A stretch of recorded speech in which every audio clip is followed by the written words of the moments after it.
Graça e paz a todos, é uma satisfação estar com você mais uma vez, tratando a respeito da escatologia consumada, mostrando a vocês que a Bíblia apresenta uma escatologia consumada.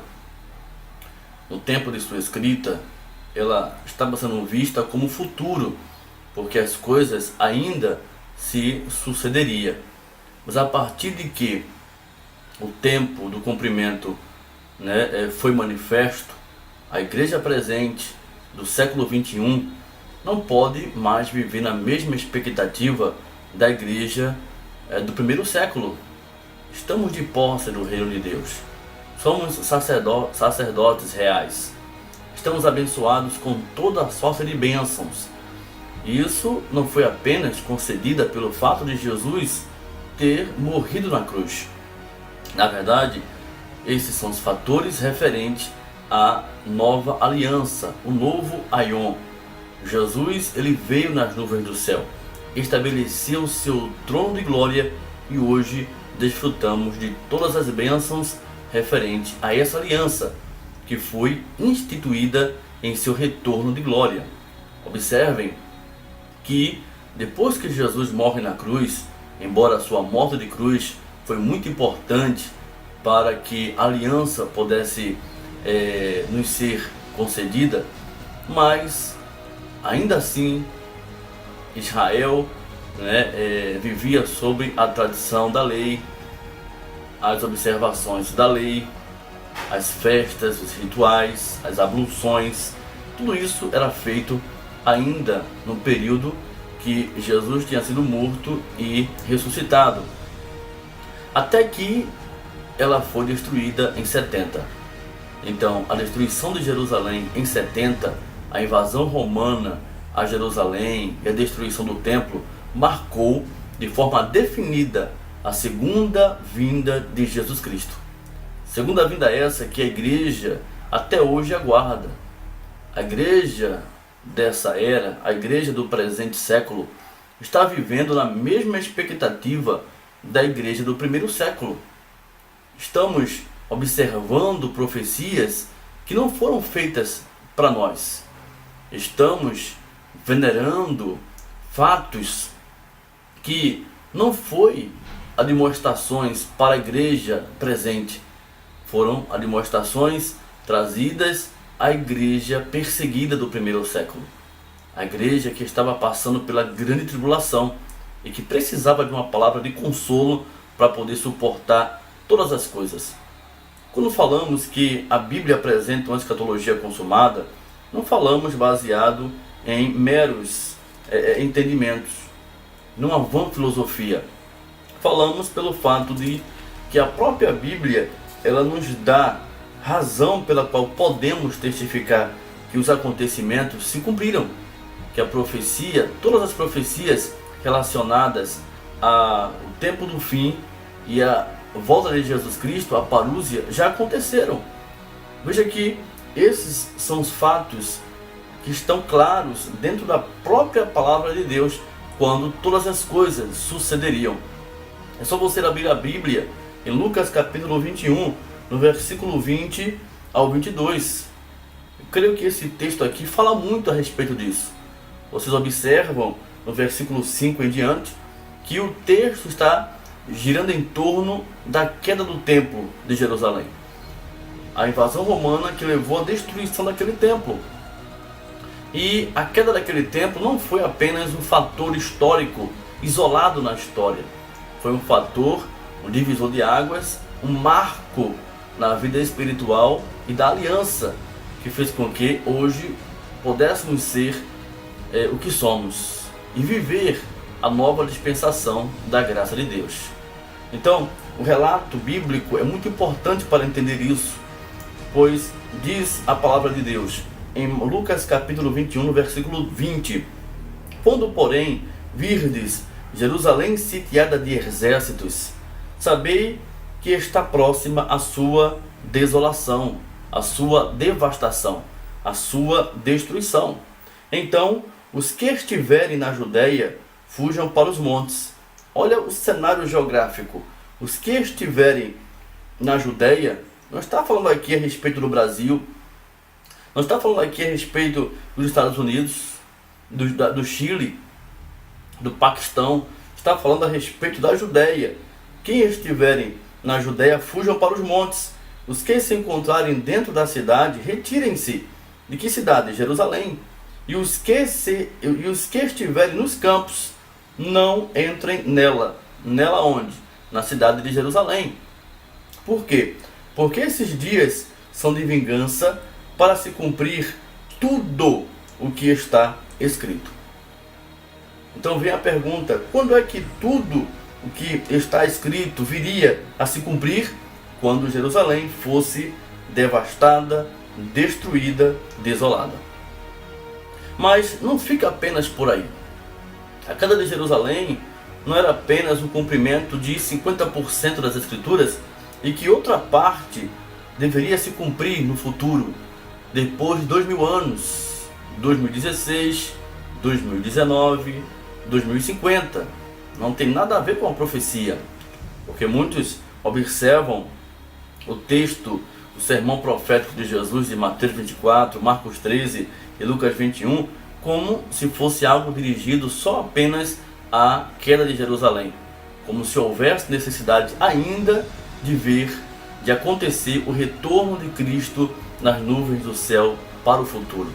Mas eles erram definitivamente, porque dentro deste evento que levaria ao fim Jerusalém, aquela geração de Jesus e também o templo em si, encontramos dentro do contexto o retorno de Cristo em glória. É só você ver no versículo 27, Lucas capítulo 21, no verso 27, que está escrito: então se verá o Filho do Homem vindo numa nuvem com poder e grande glória. Quando é que o Senhor viria com poder numa nuvem e grande glória? Quando Jerusalém fosse devastada, desolada, destruída. Porque o Senhor vindo nas nuvens do céu não deve ser visto de forma literal. Isso é uma linguagem figurada para juízo de Deus, quando ele vinha em juízo contra uma nação ou uma cultura. Ele utilizava de um exército inimigo para destruir aquela nação cujo qual ele estava enviando a sua admoestação. Estava falando a respeito de tal nação. Então, Jerusalém agora era o alvo do juízo de Deus, como foi no passado, né? Babilônia, Egito. Você vai encontrar várias passagens acerca do Senhor vindo numa nuvem ligeira, exercendo juízo contra esses povos, essas nações. E agora chegou a vez de Jerusalém. O Senhor estava vindo em juízo contra Jerusalém. Então a invasão romana foi justamente este juízo que veio sobre Jerusalém. A invasão romana, né, liderada pelo exército de Tito, que ele era o general do exército romano na época, foi o juízo de Deus, cujo qual ele utilizou de uma nação inimiga para destruir Jerusalém. É tanto que Flávio Joséfo registra os dizeres do general Tito dizendo: só Deus estando do nosso lado para conseguirmos tamanha proeza de destruir essa muralha e destruir toda a Jerusalém, né? Então é fato registrado acerca disso. Ainda vamos além, dentro do contexto relacionado da queda de Jerusalém e a comprovação que tudo se cumpriria ali, o retorno de Cristo, né, na desolação da cidade. Nos dizeres de Jesus, ainda no contexto, no verso 31 e o 32, que diz: assim também, quando virdes acontecer estas coisas, que coisas? Tudo aquilo que está relacionado nas predições do fim de Jerusalém, do templo, onde seria desolada, destruída e devastada, diz a palavra: sabei que está próximo o reino de Deus. Então, quando todas as coisas estivessem em cumprimento e levando assim à destruição final do templo, o reino de Deus estava próximo a se cumprir. Então vocês vão ver toda uma predição, né, dentro do contexto que ocorreria as guerras, né, nação contra nação, terremotos, epidemias, fomes em vários lugares. Tudo isso aconteceu antes da queda do templo. E o Senhor fala, né, registra na Bíblia que quando essas coisas viessem a acontecer, estava próximo o reino de Deus. No verso 32 é que vai deixar esclarecido o tempo exato deste acontecimento. Diz no verso 32: em verdade vos digo, preste atenção. Ele disse em verdade. Jesus, ele não era um falso profeta. Ele disse, em verdade vos digo que não passará esta geração. Que geração? Aquela, a dele, sem que tudo isso aconteça. Então, Jesus, ele tratou dos seus contemporâneos. A palavra geração significa gênea no original grego, e quer dizer geração, contemporâneos. Então, os acontecimentos que culminaria na queda de Jerusalém, na sua desolação, na sua devastação e assim cumprimento de tudo o que está escrito, seria dentro de sua geração. Qualquer estudante da Bíblia conhece muito bem que um tempo de uma geração é tão somente 40 anos. Não podemos observar, né, e entender uma geração para lá de 2000 anos. Isso seria ilógico, não teria cabimento, não teria como comprovar isso biblicamente. Então, a lógica, a verdade, né, da questão é que tudo aconteceria dentro do prazo determinado por Jesus, que era a sua geração, de 40 anos. Então, levando em conta a sua morte, né, e ressurreição no ano 30, em consideração a 40 anos, vai justamente entrar e levar em conta o ano 70, onde todas as coisas aconteceram em nome de Jesus.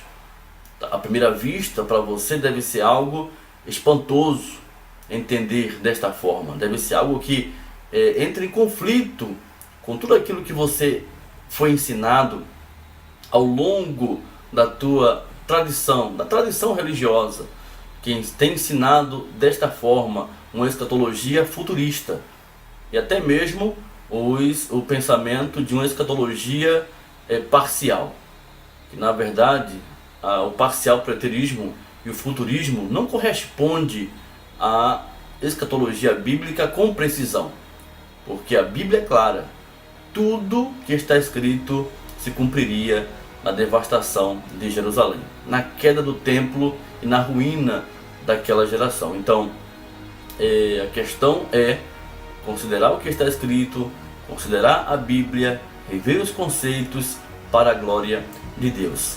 Estude mais escatologia consumada conosco. É só você acessar o nosso blog, que você vai encontrar o endereço no rodapé deste vídeo, tá? escatologiaplena.blogspot.com.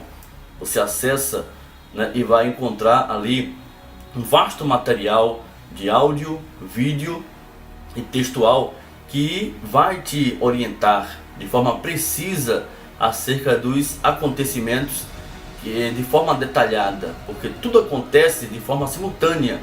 A ressurreição dos mortos, né, a novo céu e nova terra, juízo final, tudo acontece de forma simultânea, sendo que nós temos que observar como essas coisas sucederam. Então, através do blog, né, você vai poder obter essas informações de forma precisa em nome do Senhor Jesus. Desde já eu agradeço essa oportunidade por você estar nos acompanhando e continue conosco, inscreva-se, né, nesse canal e você obterá mais estudos a cada semana acerca da escatologia consumada em nome do Senhor Jesus. Um abraço a todos e até a próxima oportunidade, se Deus assim permitir.